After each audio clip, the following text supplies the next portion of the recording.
When you feel like you're nothing, but you wanna be something, yeah.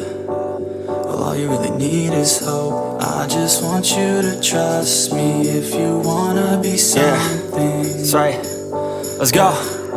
Yeah, when you're feeling down and you're out, like you got nothing but doubt. You're alone in the crowd, just trying to figure it out. All of this cloud and this money got you feeling left out. Listen up to me now, every word that's out of my mouth. Wake up, it's me. You gonna follow your dreams, or are you just gonna be another cog in the sea? You feel the hope in this beat, yeah, the hope that you need to proceed and be exactly what you want it to be. I feel right and I'm proud, hype and I'm loud. I'ma shout all about how I feel in the now. Ain't nobody ever gonna try to change me till I'm dead, pushing up daisies.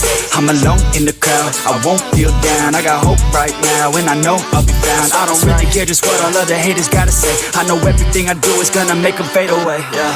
And when you feel like you're nothing, but you wanna be something, yeah. Well, all you really need is hope. I just want you to trust me if you wanna be something, yeah. Then all you really need is hope. Yeah, let's go. Yeah, it's what you need when you're down, need when you're out. It's what you need when you're sad and when you feel left out. You feel an energy drought and then creeps out, but with a little bit of hope you can figure it out. Keep your head high even when you're down inside. Through the pain you fight and through the painful nights you keep striving, keep trying, keep driving, rising, keep thriving, surviving. Nothing's in your way but yourself. Don't need nobody's help. You can make it through this hell. Take it one step at a time, one step as you climb. If you fail you'll be fine. Get back up to the grind and never lose sight of your mission. Be driven. This life is a prison if you don't have vision. You're in it to win it, so get it, don't miss it. Your chances now, so be something somehow. Don't let yourself down.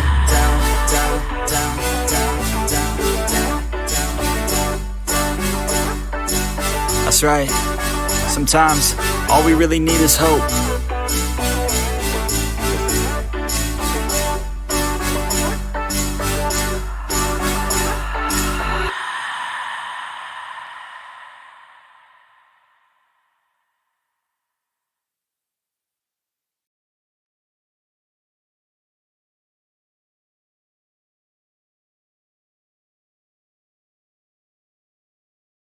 I am muted. Of course, I'm muted. Why wouldn't I be? Good afternoon, everyone. How's everyone doing? Good to see you guys back, that we're able to make it back. I know this morning we had quite a few of you guys here watching the interviews from the family for Gannon Stout with me. The reason that I played those was because apparently people in the UK don't have access to all of our things. And so I didn't realize that. Um, I guess I didn't put the dots together that not everybody had been able to see everything. And so those are now uploaded for anybody who is interested in checking those out. Everything that I could find, anyways. So they are here.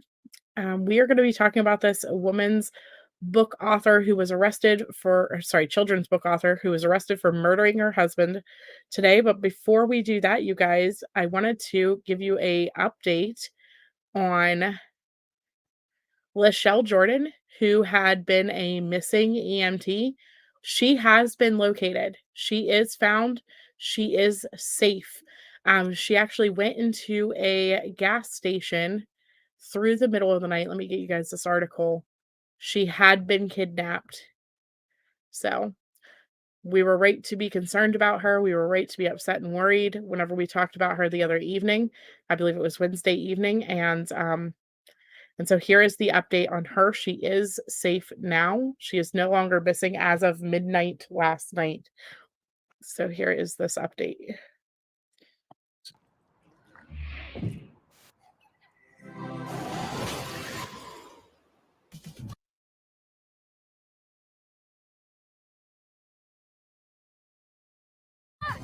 Yes to fresh with Mentos gum. Plus, it comes in a durable paperboard gum bottle that can weather pretty much anything. And it's the breaking news that we were following all night. A mother of two and EMT missing since Saturday, found safe and alive. Good afternoon. I'm Danita Harris. News 5 investigator Sarah Buttison was in touch with Lachelle Jordan's father this morning, who said she'd been taken, but again, she is now safe. her safe recovery. Truly a moment the whole community and her family have been hoping and praying for. Tanisha Cordell was live on this breaking story all morning long on Good Morning Cleveland.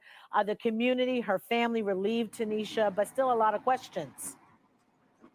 Oh man, so many questions, Danita, and we're still learning more on the hour every minute. But you know what? We're working to figure out, who took Lachelle, what happened to her while she was away, how she got free, all that still unknown. Cleveland police not releasing any more information at this time, despite questions sent over to them. Now, we do know Lachelle was found just before midnight. She was found at this convenience store. It's open pantry here on 166 and Euclid. Again, she called 911 from this store. The surveillance video you saw first on News 5, we're going to cue it up for you so you can see, shows Lachelle walking inside the store. She's limping, she's barefoot, her clothes ripped with what was said to be blood or burn stains on her shirt. The store clerk telling our team Lachelle appeared to be hurt. He told us she gave her a phone to call for help. I come to the store inside and give the store phone to her, and she called the police, and police come and help to her. That I see that kind of things to hear. That I help to them like a phone to contact everyone. Then when she get the phone, then she immediately call the police. Now, we did get a copy of a call between Cleveland and East Cleveland dispatchers. That call and dispatcher confirming Lachelle called 911, telling dispatchers she was kidnapped. Now, we've been in touch with Lachelle's father as well. Of course, he has so many questions. Their family, though, relieved, happy. The daughter, Lachelle, has been safe. But again, so many questions, left to be answered. Investigator Sarah Buttison and I on site here, still working to push for more answers. We'll, of course, bring those to you on air and online. For now, I'm Tanisha Cordell, News 5. All right, thank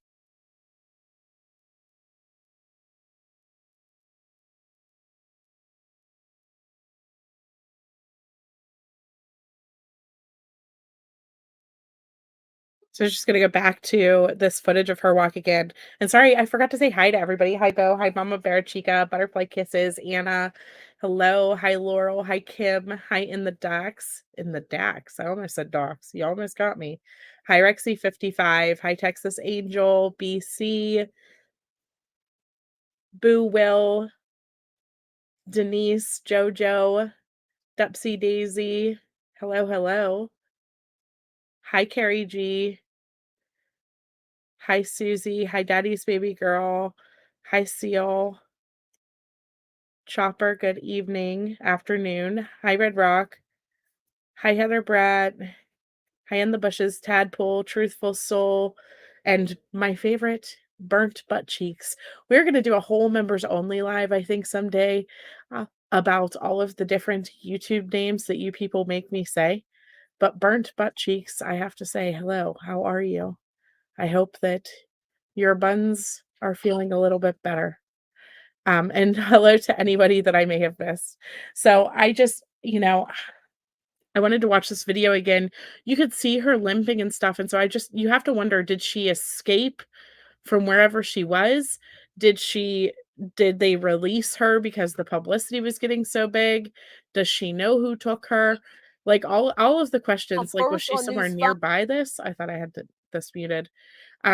Is she somewhere that was nearby this whenever this happened? Like, I'm not sure. You can't really tell where she came walking from because when the camera started, but you can tell she's, like I said, barefoot. She had blood on her clothes. Her clothes were ripped, and she obviously is limping. And so God only knows what happened to her over the last couple days since Saturday. We know that she was set to testify against somebody in a case against a rapist. And so she is, what did they do to her? What happened over the last couple days? And I don't know. I'm glad that they found her, or that she found herself, really. I'm glad that she was located and that she is somewhere safe now and getting treatment. But imagine how scary everything has to have been. She was complaining about being stalked and all of these different things leading up to this event. And now to show up bloody and tattered and torn, something happened. something happened, and I don't know what, but just keep her in your prayers, guys, as she goes through this healing process. The police, of course, have not released any more information yet. All we know so far is this video and what I just showed you. And so that's basically it. Chances are they are, let me see. She was located about 3 miles, so that gas station was about 3 miles away from where she disappeared. Mhm. So, and a $5,000, no, there was a $5,000 reward out for her, but obviously she has been found now. So, but that's really all. I mean, they have not said anything about how she is or what happened. They're not talking about it yet. And so obviously I hope there's no other threat to the community. It really makes you wonder, who did this to her, you know? I know, Carrie G. I didn't laugh. You have to admit you love the name. It brings a little bit of joy sometimes to the chats, but there are certain words that, like, I won't say, and so every now and then people catch me off guard because 'cause I'm like, "What can I call this person?" Um, but yeah. So, but that is the update about her that we have, you guys. Like I said, keep her in prayers, and I hope that this law enforcement team can find whoever had her, whatever was going on, and get that person in custody before somebody else gets hurt. Yeah, just that she was taken to the hospital, Basie. I know. Nothing else. Nothing else yet. So that is that. Someone said the defendant's sister lived within a mile of the store. Interesting, Ava. Interesting.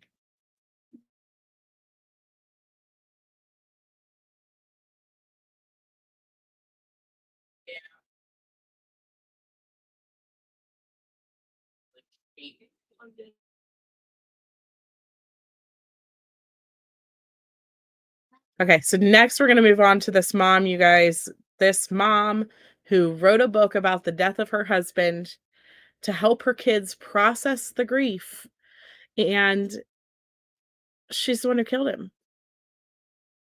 Talk about audacity. The audacity of somebody to write a book about somebody that they killed to help their kids process the grief of something that they have done. I just can't. My mind is blown. My mind is completely blown. And so shortly after writing the book, she was on a news news show about the book that she wrote, and so we're gonna watch this clip of her on this like more to share her 3 C's. This is her on the Good Things Utah 1 month before she was arrested about the children's book that she wrote about her husband that she murdered. So we're gonna watch this. I'm gonna go change a diaper while this is playing, and I will be right back with you guys. To helping kids. Joining us now is author of Are You With Me? Kouri Richins to share her 3 C's to helping kids cope with grief. And Kouri, I want to start with your story. What happened in your personal life? So my husband passed away unexpectedly last year. So it's March 4th was a 1-year anniversary for us. And he was 39. It completely took us all by shock. And we have 3 little boys, 10, 9, and 6. And, my kids and I kind of wrote this book on the different emotions and grieving processes that we've experienced last year, and hoping that it can kind of help other kids deal with this and kind of find happiness some way or another, and to make sense and process, I'm Yes. sure. And I'm Yeah. sure you felt that going through and trying to explain it and articulate it for you and your boys. Yes, exactly. And so I've done, I'm new to all of this, so kind of doing all, research and reading books and things to try and understand, not only how to grieve as a widow, as a wife, but also, you know, with my kids, how to help them understand what just happened. And what I have kind of found is, as I mentioned, it's kind of the 3 C's is how I has visualize it. And it's, you know, connection, continuity, and care. And it's, you know, making sure connection is the major one, and making sure that their spirit is always alive in your home, you know, and memories are always brought up, and doing things that your loved ones love to do, whether it's riding bikes or their favorite dinner, and just constantly, you know, talking about them. And Kouri, do you mention at dinner, here's dad, or dad would like this meal, or dad would, let's bring dad on a bike ride? Yeah, exactly. And it's, you know, explaining to my kid, just because he's not present here with us physically, that doesn't mean his presence isn't here with us, and he's doing these things with us, and he's, you know, here for birthdays, and he's here for Christmas, and, you know, and it's just comforting to them to know that, you know, they're not living this life alone. Like, dad is still here. It's just in a different way, a different version. Well, I opened up your book, and one of the first pages I saw is a little boy. It looks like he's standing in a hallway at school, and he's saying, "Are you still here?" Yes. Yeah. And it's, you know, and that was like the first day of school, and, you know, all the nerves that kids face on the first day of school with new, you know, and just hoping, you know, dad, like, walk with me, like, help me get through today, like, give me the strength to do that. And it has found, you know, it's been a lot of peace for my kids to, you know, to really remember that in the back of their head, that they're never alone, you know. So you actually wrote this book with your children. I did. And it's only been a year. How did you process and say you go from processing death to, I need to write a book and help others? You know, I just watched the struggle that my kids were going through. And I actually, you know, I went on Amazon and Barnes and Noble and trying to find something that we could use to cope at nights. Nights are the hardest, it seems like, for everybody when, you know, dealing with anything. But I just wanted some story to read to my kids at night. And I just could not find anything. I couldn't find anything that really, you know, suited them or helped them find comfort and peace. And so, you know, I was like, let's just write one. And so, you know, I took things that my kids have said to me this last year, and we kind of articulated it and put it into a story, and, you know, just have hopes that it will help other kids. Grief is not linear, and this sounds like it's a touchstone when you need it to come back to for you and your boys. So the first one you had mentioned was connection, of the 3 C's, keeping the person's spirit alive. The second, continuity. Yes, and that's, you know, just making sure you're trying to stay, you know, as much as you can on routine, and, you know, whether that's, you know, sports or pick up and drop off from school, or community activities, just, you know, trying to stay in a routine as much as possible. And then the last C is care. Yes. What does that mean? So, you know, on top of just loving your kids and hugging them and kissing them and, you know, extra cuddles and everything, I think it's important that I've learned to really affirm, you know, their feelings. When they're mad or they're sad, you know, it's just that affirmation of, I understand, like, that you are upset, you know, because of this, like, let's talk about it, you know. And so I think really it's not, you know, it's the emotional and physical touch of it, but really letting your kids understand that, you know, why they're feeling the way that they are feeling, and it's okay, and let's deal with it and talk about it. There's a promotion right now. Get a free copy of the book April 30th and May 1st through Amazon Kindle. You are an amazing woman and mom, and thank you for being vulnerable and sharing this and touching the lives of others. Thank you. I really appreciate being here. So, thank you, Kouri. guys. Thank you. Running a business.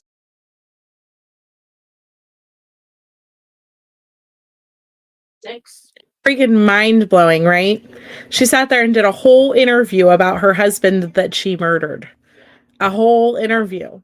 And it's sad because they looked like they were honestly this little loving, happy family. There's nothing in their pictures or anything like that that looks or appears, you know, like they were an unhappy couple. They were always smiling, always together.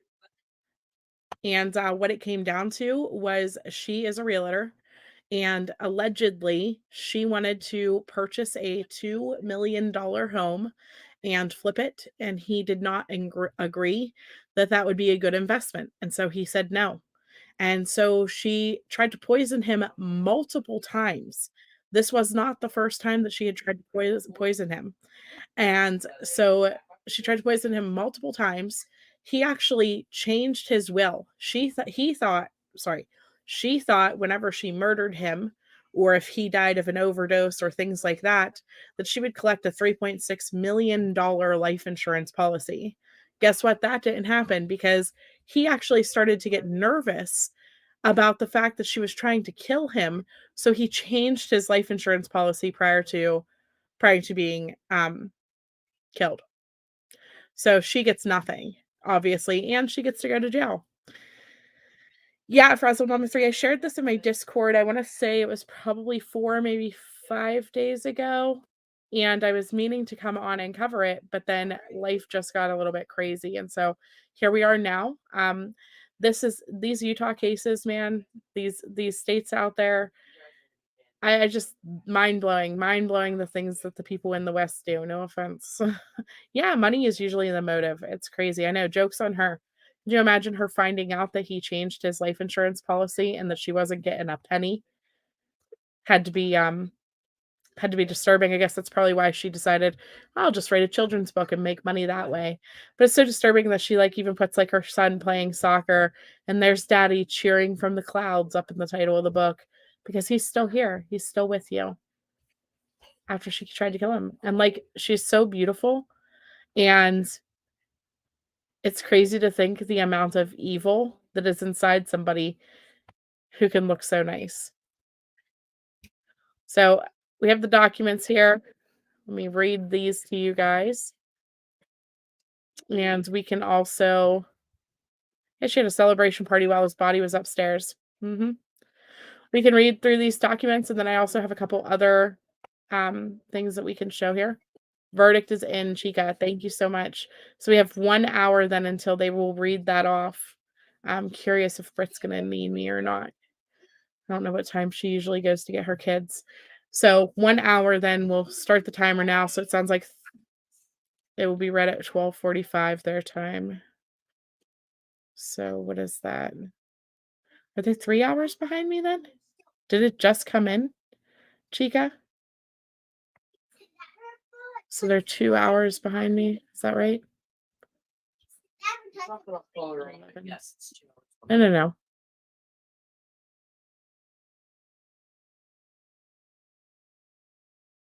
So it'll be about 3 o'clock whenever they're reading it. Thank you so much.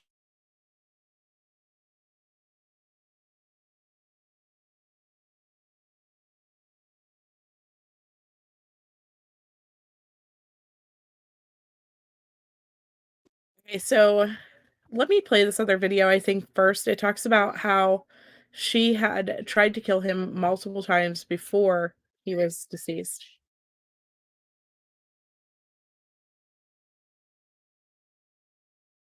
The father of 3 is speaking out, saying they've long been suspicious of his wife, Kouri. Does Eric's family believe Kouri killed him? I think the family has always felt that Kouri was somehow involved in his death. The 33-year-old real estate agent turned children's book author has been charged with his murder. Police alleging she poisoned her 39-year-old husband last March with a massive dose of fentanyl. And according to court documents, Eric's family told investigators it may not have been the first time she'd poisoned him. He felt like Kouri was trying to kill him, and that if he did die, that she should be investigated for that. Investigators say Eric had recently changed his will and life insurance from his wife to his sister and was looking into a divorce. 2 of Eric's friends told detectives he was worried that Kouri would kill him for the money and wanted to ensure his kids were taken care of financially. It completely took us all by shock. As Richins was writing this children's book about grief, even promoting it on local TV, investigators were looking into the couple's troubled past. This whole entire place will sleep up to 60 people. The listing agent telling NBC News Kouri is currently selling this house, purchased just a week after her husband's death. Detectives say the couple had argued about the property, which Kouri wanted to flip. The agent says this rendering shows plans for a $4 to $6 million renovation of the 10-acre estate. But police say Eric told his family he no longer wanted to buy the house because it would lose a significant amount of money. The day after Eric was found dead, investigators say Kouri reached a deal on the home. And that same day, threw a party at her house where she was drinking and celebrating with friends. The family felt right at the outset that this had to be a suspicious death. Now, with Kouri behind bars, awaiting her next court hearing, the Richins family is hopeful justice will finally bring an end to Eric's tragic story. Aaron, investigators have also talked about text messages sent by Kouri Richins on the night of her husband's death. Have you learned more about that?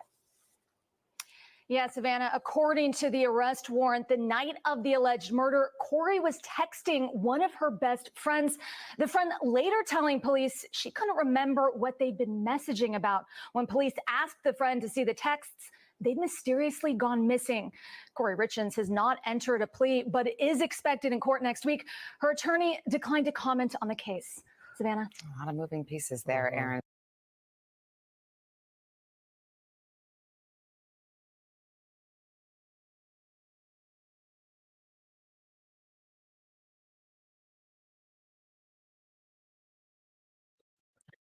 Yeah, even if she isn't found guilty on Tammy, I hope she'll be found guilty for her children. I think she's gonna be guilty on all counts.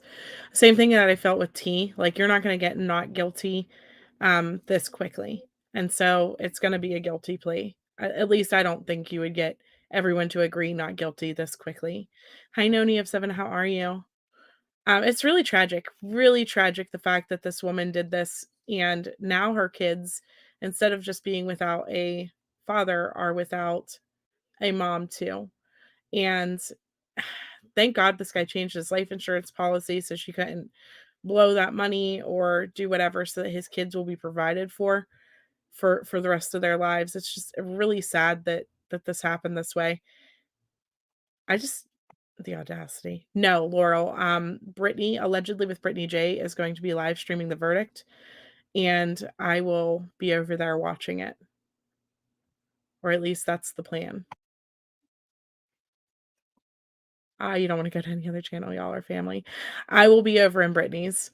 I haven't really been following the Daybell case as closely as they have, and so I offered to, if she needs help, because Mallory is at work, if she needs help getting it on the computer or whatever, I will help her stream it.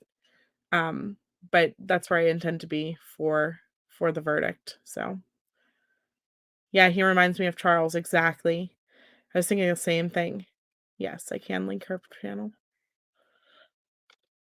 I was just on panel with her this afternoon and offered that to her to help her if she needs it. So let me get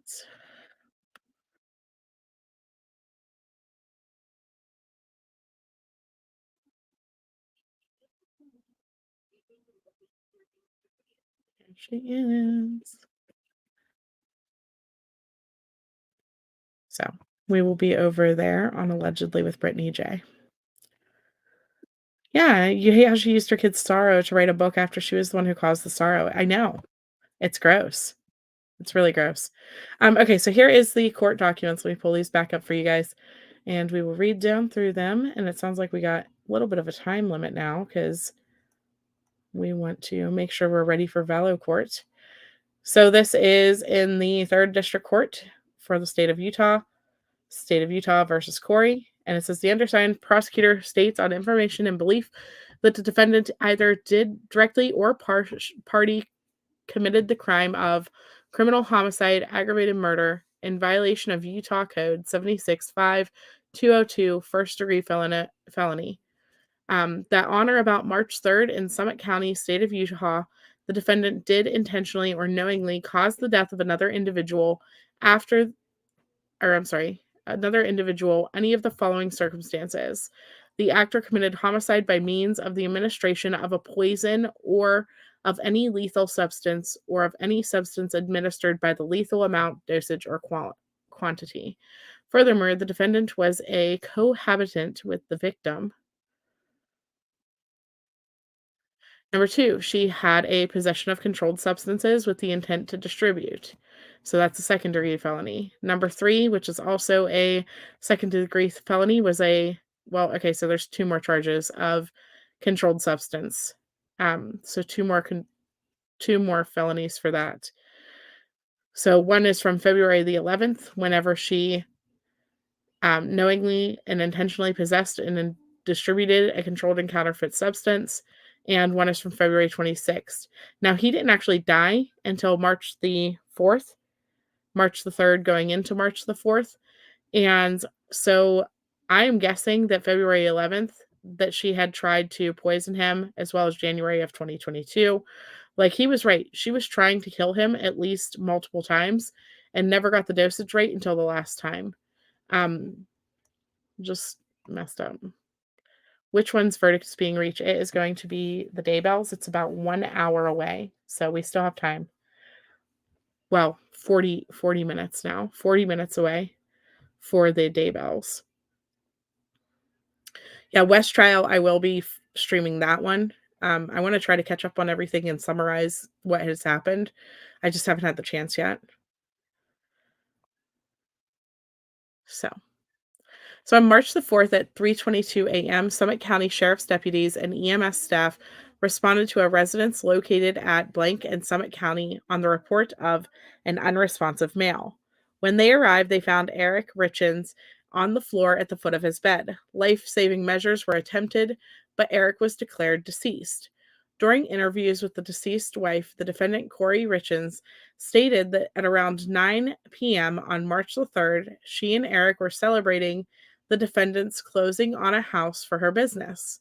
The defendant stated that she made Eric a Moscow mule in the kitchen, brought it to their bedroom, where Eric consumed it while sitting in the bed. The only people in the house were the defendant, Eric, and their children. Defendant stated she went to bed and shortly after went to sleep in one of her children's bedrooms because the child was having a night terror. The defendant said she woke around 3 a.m. and came back to her and Eric's bedroom. She felt Eric and he was cold to the touch. That's when the defendant called 911. The defendant told law enforcement that when she left her room to go to her child's room, that she had left her phone plugged in next to her bed and did not take it to her child's room. However, between when the defendant said she went up to the child's room and when she called 911, the status on her phone shows that it was locked and unlocked multiple times. There was also movement recorded on the phone. In addition, tools on the defendant's phone show that messages were sent and received during the time. The messages were deleted. Like, people are so dumb. Your phone will tell on you every time. Your phone, your iWatch, your Alexa, your whatever it is. I don't care. Siri, it's all going to tell on you. It's all going to tell on you guys. If you commit a crime with any type of electronic device anywhere near you, it's going to tell on you. If you're going to kill somebody, put the electronics down first. Sorry, not trying to help people get away with murder, but these people are idiots. Like, how do they not know this? How do they not know? Yeah, her husband didn't want to invest in a couple $1,000,000 in a house, so she threw a tantrum and poisoned him, then wrote a book with her kids about it. Is that about the summary? Yes, Mama Bear. That is the summary. Yes, Amy, the verdict is in. We are waiting and for about 40 minutes until they will read it. Allegedly, with Brittany, we'll be streaming it, or at least she is supposed to be, and I will be heading over there for that. So, if I thought she was trying to unalive me, I would make sure I didn't eat or drink anything that she made me or served me. I agree, Okie Mom. No, he had feelings, Mama Bear. He had told his family that he thought she was trying to kill him, and that if he had died, if anything happened to him, he wanted them to know that it was probably her. That he was not, he didn't try to kill himself. He wasn't sad or upset or, whatever, but that he thought that she was going to try to kill him for money. That's why he changed his life insurance policy.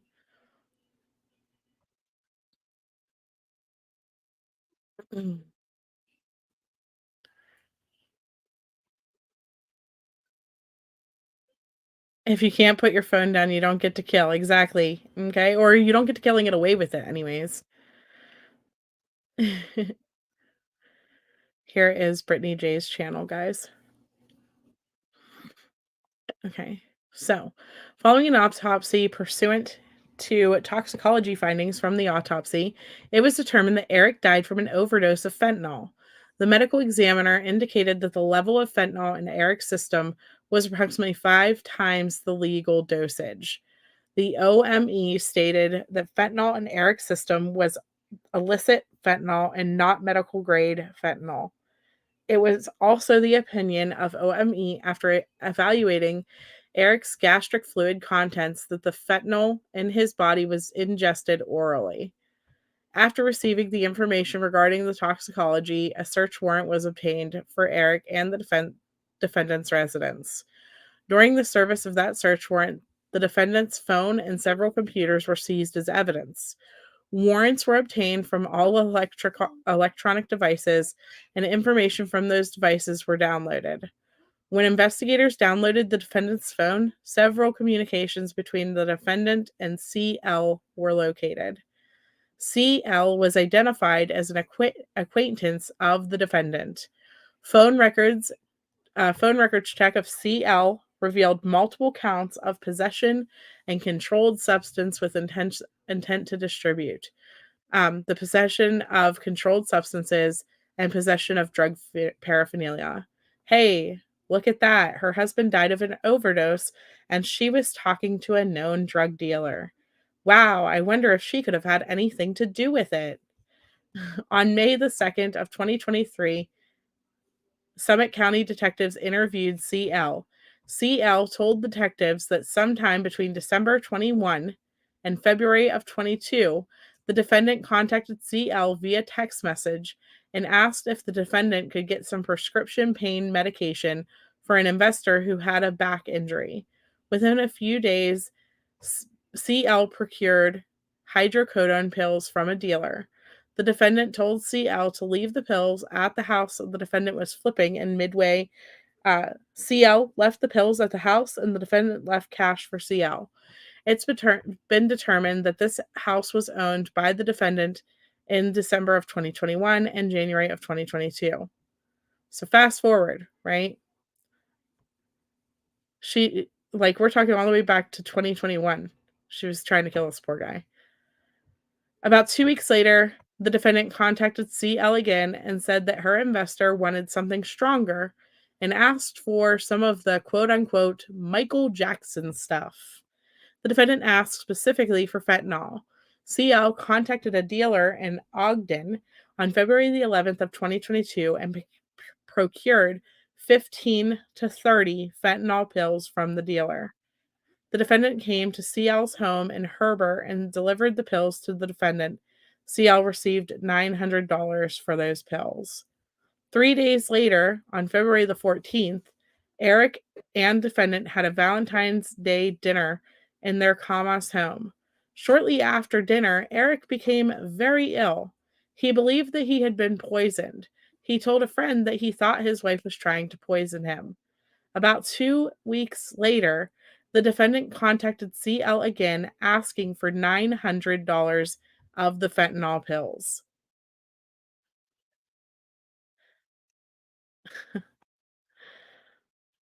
Just leave him. Like, she wanted his life insurance policy, though. It's so sad. People are just so freaking greedy. The love of money, you guys. Always. Sick, sick, sick, sick. The defendant told CL to leave the pills at the outdoor fire pit at the Midway house where the cash was waiting for her. 6 days later, on March the 4th, 2022, Eric was found deceased of a fentanyl overdose. So she had been trying to kill him since December of 2021, finally was successful on March the 4th of 2022.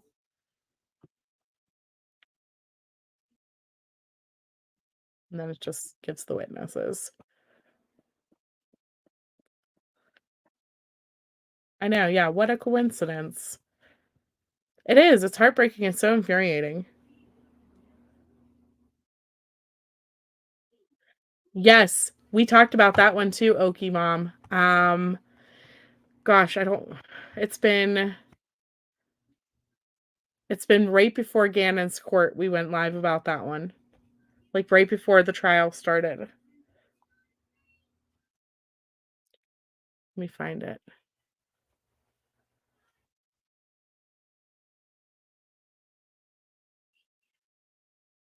Gosh, what was that guy's name? And again, he just thought, oh, I'll just be able to poison my wife because he bought the poison from his work computer instead of from home. So, but like everybody's seen him do it. His coworkers got the poison in the mail. So he was like, it was a dead giveaway that it was him whenever she turned up poisoned.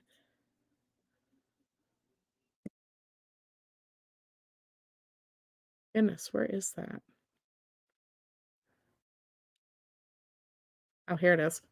And guess what? That was Colorado. Go figure. That was a Colorado dentist who did that. Here's the live stream about that one if you guys are interested in checking that out. Oh, you just gave the link. Hey, thank you. How about that? You're someone who had your share of divorces, not bragging, but you'd rather divorce than live in jail, right? She wanted his money, though. You can't get life insurance money without somebody dying. I know, the mic. It's not even the right stuff. It's not even the right stuff.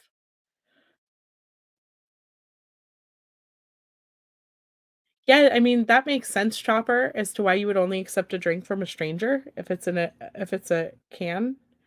But what about your family? I mean, this is this guy's wife. He'd never be able to, like, take food or drinks from her ever in his life. That's scary. Very scary. But I don't know. I'm interested to hear some more of the details whenever they start coming out about this because from what I understand, like, her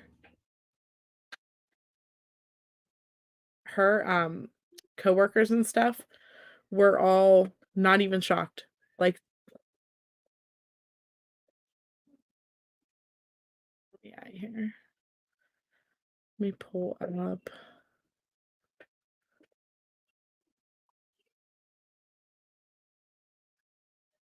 No.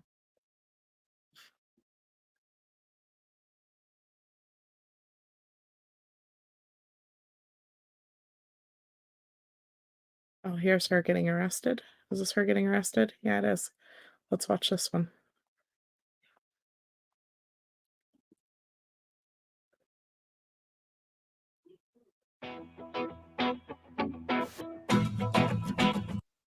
Kidding. No, this is a police shootout. Why did they do that? They put like her title and then her stuff. All of this is about her. But then the video is about a shootout with a California man. I hate that. Like, why do they clickbait you like that?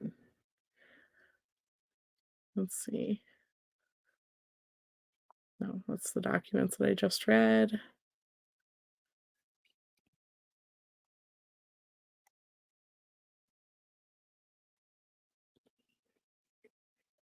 Yeah, supposedly his sister and wife have assault charges against each other. Oh, really? Good for his sister. Good for his sister.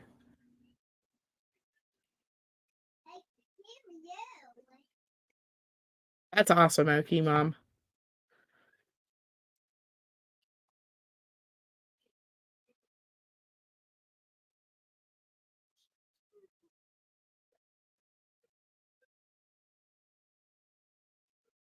I have to say, I'd probably have a similar type of reaction. If your brother comes to you and he's like, hey, if anything happens to me, it was my wife, she's trying to kill me, and then he literally dies. Yeah, I think I'd probably have the similar type of reaction.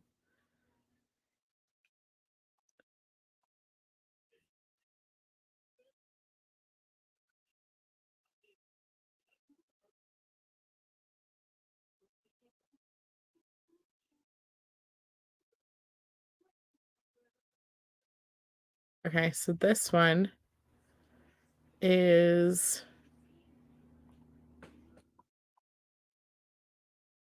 this just shows like his life insurance policy.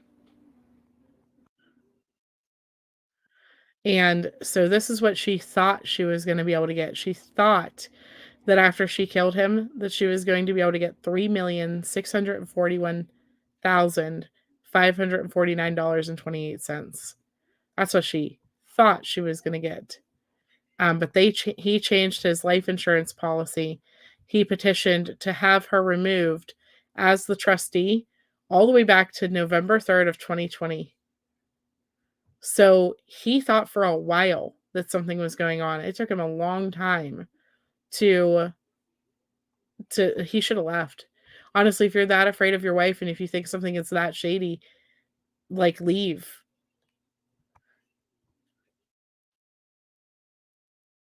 So they had been married since November of 2012.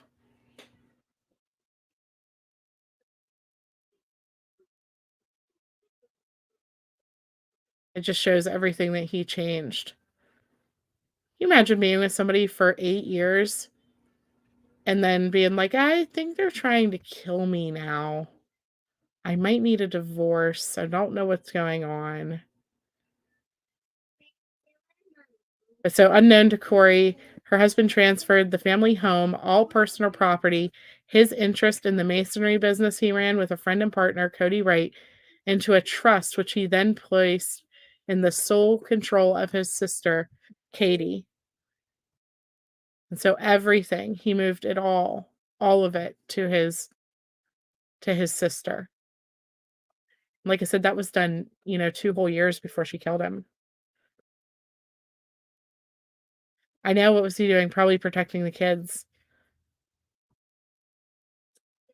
We are in for some crazy trials, I know.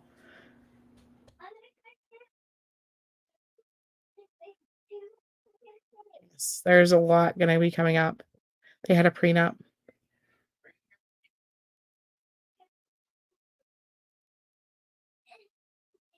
I believe she will not be able to keep her royalties from the book. Utah law won't allow it. Hmm. Okay, let me double check and see what Brittany is doing. Yeah.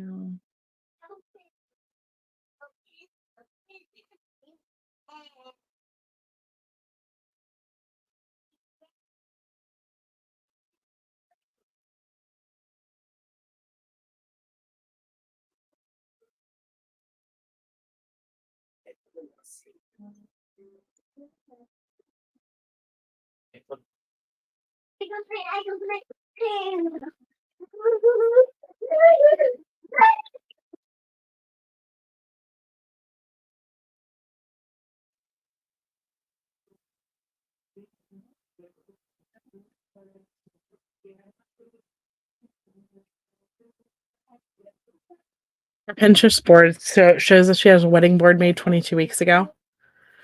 I did see that KK. Thank you. Did you hear she might have had a boyfriend the whole marriage per the family attorney? Wow. People are just ridiculous. Just leave. I know to increase my life insurance policy. Currently, I have to sign, and my hubby knows you're into true crime. You would side-eye him, right? Definitely.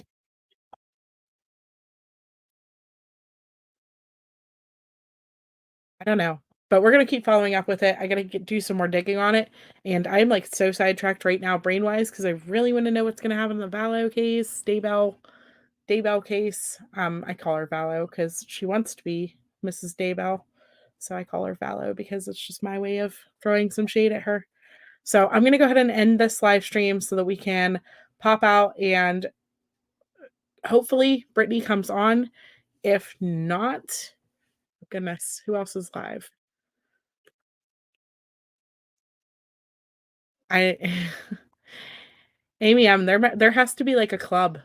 I swear there has to be like a club. So allegedly innocent is live right now as well with the verdict watch. So if for some reason that Brittany does not come on, then here is a secondary channel that you guys can go to as well. So I'm not sure. No, I did message Brittany, no response yet. So we will see. But here is allegedly innocent is live currently.